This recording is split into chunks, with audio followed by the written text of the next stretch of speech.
नमस्कार दोस्तों, आप सभी का स्वागत है इस ऑनलाइन स्टडी क्लास वीरपथ पर। आज के इस चैप्टर में हम वनों से संबंधित कुछ महत्वपूर्ण योजनाएं व कार्यक्रम के बारे में पढ़ेंगे। हम उससे पहले कुछ एक फैक्ट्स जो पिछले वीडियोस में अधूरे रह गए थे वो कर लेते हैं पूरे। उसके बाद में शुरू करते हैं कुछ प्रमुख योजनाओं के बारे में।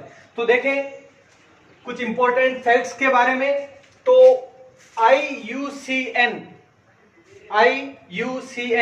इंटरनेशनल संस्थान है, कम्युनिटी है, उसके बारे में ध्यान से समझें। क्या है इसका कार्य, वनों से संबंधित क्यों है ये महत्वपूर्ण। पहले इसकी फुल फॉर्म देखें, international union for conservation of nature, यानी प्रकृति के संरक्षण के लिए अंतरराष्ट्रीय संघ, यह है IUCN। इसकी स्थापना 1943 में की गई मॉर्गन में इसका मुख्यालय है। अब इसका प्रमुख कार्य, इसके लिए ये प्रसिद्ध है IUCN। बार बार आपने पढ़ा होगा रेड डाटा बुक के बारे में। रेड डाटा बुक है वो IUCN के द्वारा ही प्रकाशित की जाती है। रेड डाटा बुक जिसमें संकटग्रस्त या दुर्लभ कोई भी वनस्पति हो, पादप हो, पौधे हो या फिर कोई भी वन्य जीव हो जो दुर्लभ हो और वो लगभग अपने अंत के समान हो, बहुत ही कम बचे हो, उनको शामिल करना रेड डाटा बुक में। ये काम है IUCN का, बहुत इंपॉर्टेंट है, ये ध्यान रखना आप। अब WWF के बारे में। WWF तो वर्ल्ड वाइड फंड कहते हैं इसको, यानी विश्व वन्य जीव कोष फंड, इकोनॉमिकल से संबंधित है। 1962 में इसकी स्थापना स्विट्जरलैंड में की गई, मुख्यालय इसका स्विट्जरलैंड है। इसके अलावा ये अंतरराष्ट्रीय स्तर पर थी, अलग बताई। अब राजस्थान के राज्य स्तर पर देखो, मरु वन प्रशिक्षण केंद्र कहां पर है? जोधपुर। मरु वन प्रशिक्षण केंद्र कहां पर है? मरुस्थल से संबंधित प्रशिक्षण कार्यक्रम जोधपुर में है। ध्यान रखना, नोट कर लेना ये, क्योंकि अक्सर क्या करते हैं, मरु शब्द आते हैं तो जैसलमेर, बाड़मेर वगैरह ऐसे शब्द है वो ज्यादातर माइंड में आते हैं, लेकिन ये जोधपुर में है। राजस्थान वन प्रशिक्षण केंद्र, देखो ये तो मरु यानी मरुस्थल वन प्रशिक्षण केंद्र जोधपुर, और राजस्थान शब्द आ जाए तो वो अलवर में, राजस्थान वन प्रशिक्षण केंद्र अलवर। अब वानिकी प्रशिक्षण केंद्र जयपुर में है। विश्व वानिकी वृक्ष उद्यान जयपुर में स्थित है। और ग्रास फार्म नर्सरी, ग्रास का अर्थ घास होता है, ध्यान रखना, ये ग्रास यानी घास है। फार्म नर्सरी वो भी जयपुर में है। अब वन अनुसंधान फार्म राजस्थान में दो जगह पर स्थापित है, एक तो गोविंदपुरा जयपुर में और एक बाकी गांव उदयपुर में। इन दोनों जगह पर वन अनुसंधान फार्म स्थित है राजस्थान में।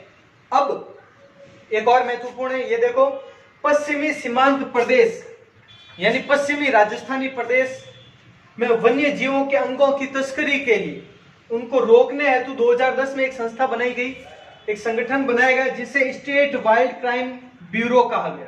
स्टेट वाइल्ड क्राइम ब्यूरो 2010 में स्थापित किया गया। क्यों? वन्य जीव जैसे हिरण वगैरह है, ऐसे दुर्लभ जीव है जिनके अंगों की तस्करी है वो बड़े स्तर पर होने लगी, उसी को रोकने के लिए ये संगठन बनाया गया। वैसे इस प्रकार का देश में प्रथम संगठन 2006 में ही बना दिया गया था।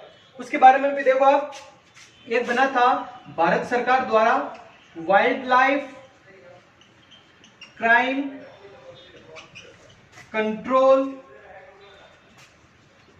ब्यूरो। वैसे ब्यूरो की स्पेलिंग भी देख लेना ध्यान से, ब्यूरो की स्पेलिंग खास BUREAU, उच्चारण में सिर्फ ब्यूरो होता है लेकिन स्पेलिंग थोड़ी अलग है कई बार, क्योंकि LDC वगैरह है, पटवारी है, रीट में भी कई बार ऐसे आपको शब्दकोश पूछे जाते हैं, हिंदी से इंग्लिश, इंग्लिश से हिंदी, और सही शब्द पूछा जाता है, तो उसके लिए भी महत्वपूर्ण शब्द है, ध्यान रखना। और इसकी स्थापना 2006 में की गई, यानी ये क्या है, भारत सरकार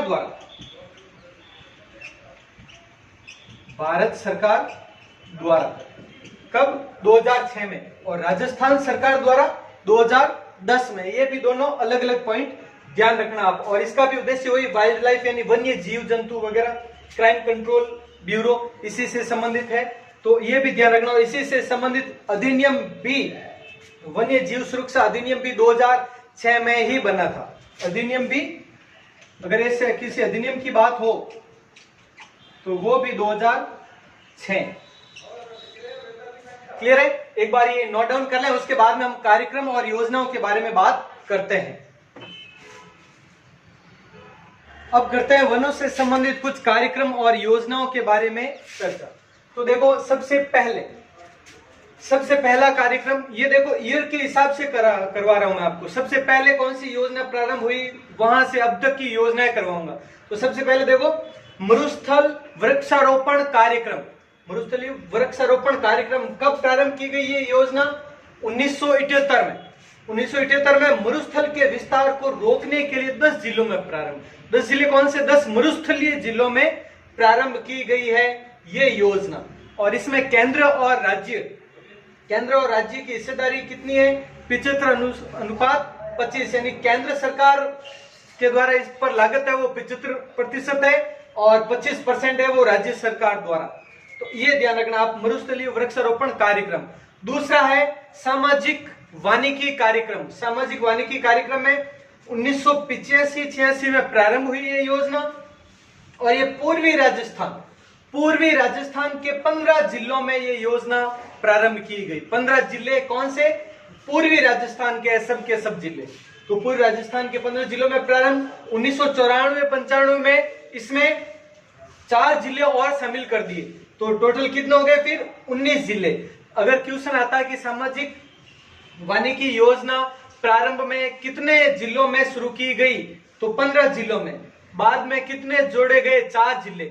और कुल कितने जिलों में ये योजना क्रियान्वित की गई? 19 जिलों में।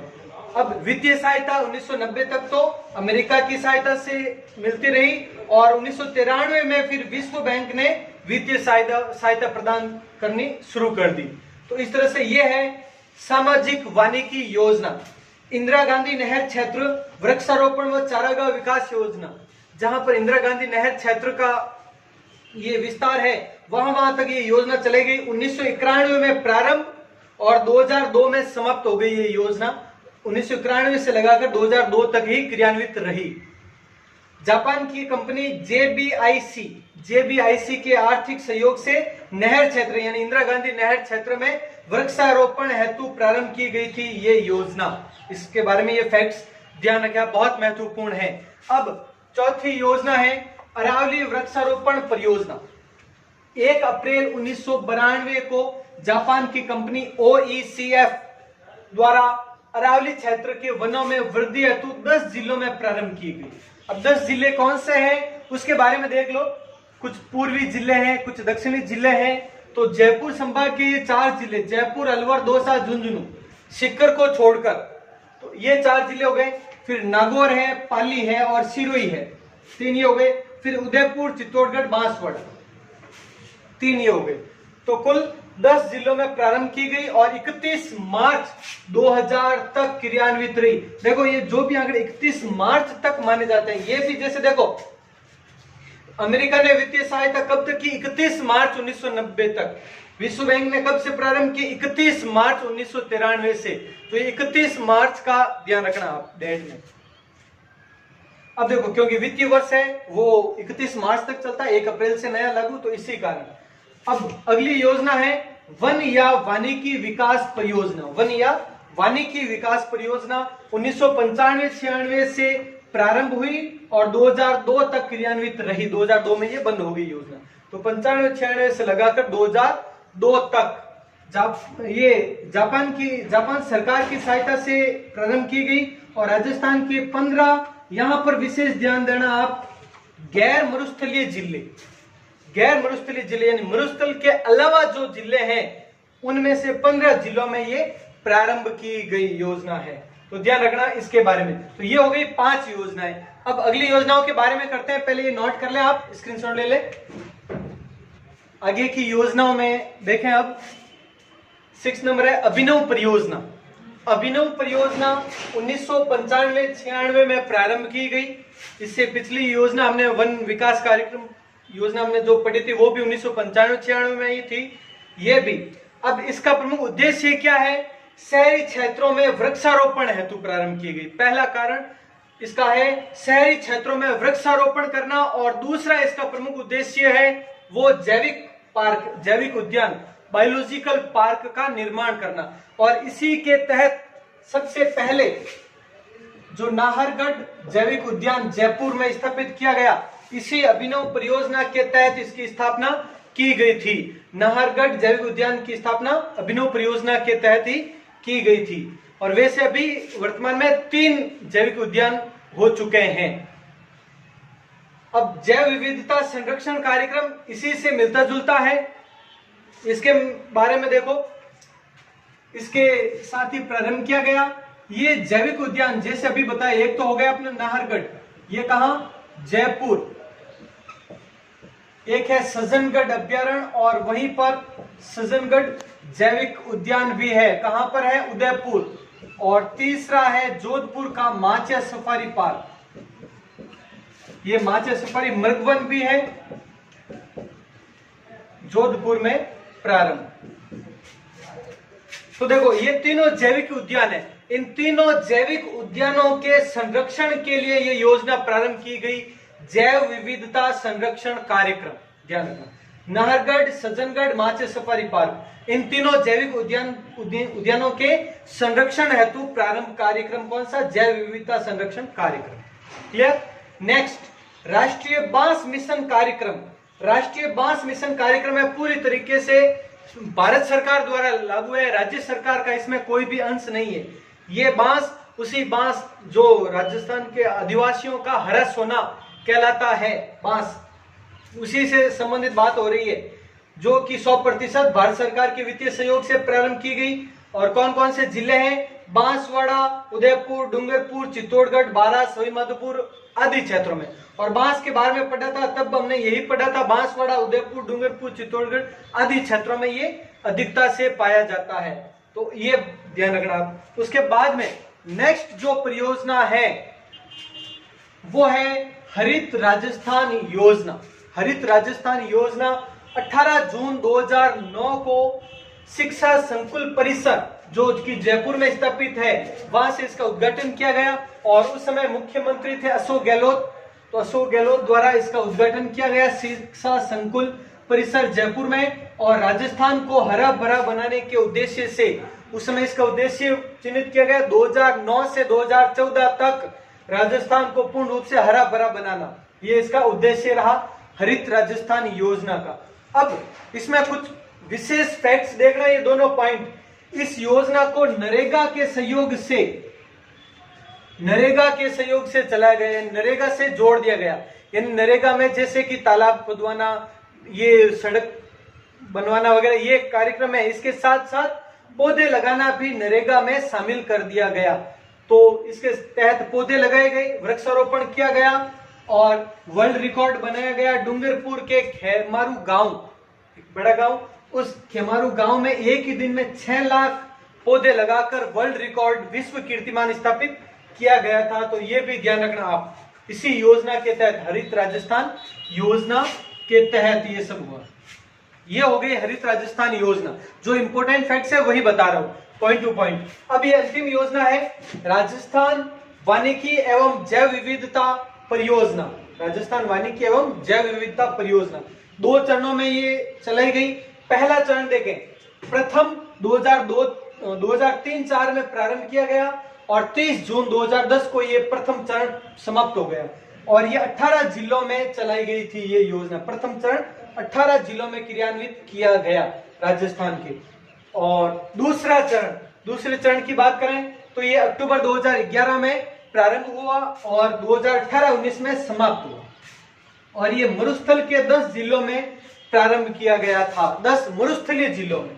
ध्यान रखें, राजस्थान वानिकी एवं जैव विविधता परियोजना का दूसरा चरण किस क्षेत्र में प्रारंभ किया गया, मरुस्थलीय क्षेत्र के 10 जिलों में।